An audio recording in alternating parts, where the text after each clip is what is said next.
It's almost time for one of my favorite Sundays of the year, Metamorpho Sunday, otherwise known as Shiny Jesus Sunday, or the Transfiguration. Now, this is one of these special days in the calendar of the church, not only because it introduces us into the season of Lent, it's the last Sunday of this ordinary time after the Epiphany, but also because it's one of the major miracles of Jesus' life. Although to call it a miracle is in some ways strange because, well, Jesus doesn't actually change here. In some ways, he can't.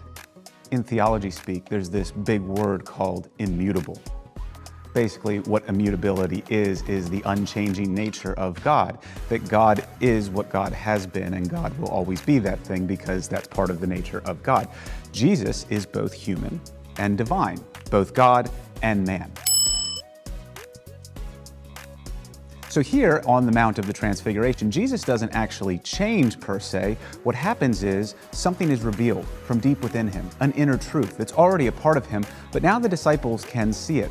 And they can see it in a very different way than they've ever been able to see Jesus before.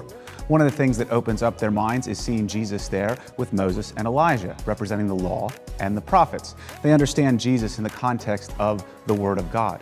They also begin to understand that Jesus is, well, exactly who Jesus has said he is, by that booming voice that comes from heaven. The voice that sort of restates the words at Jesus' baptism, "This is my Son, the beloved, with him I am well pleased," and adds, "Listen to him."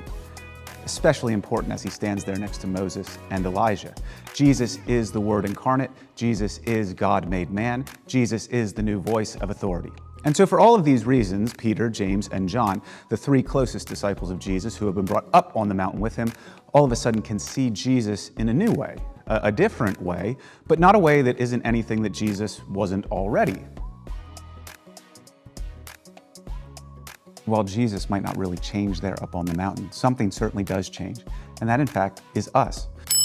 Just like Peter and James and John have been able to be changed by this revelation of who Jesus is and exactly who he is, this thing that's bigger than they even could have possibly imagined, we too, when we have been given the gift of faith by God and our eyes are opened, can all of a sudden understand our relationship with God in a different way, can all of a sudden be changed by this, be transformed by this, and even be transfixed by this.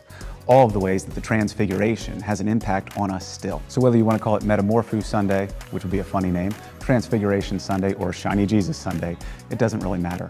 The whole point of it is that this is the day for us all to ascend on the mountain, to see God in God's truest form in the person of Jesus, and to be changed by it as we witness something anew. And that's something I think we can rightly call a miracle. See you Sunday.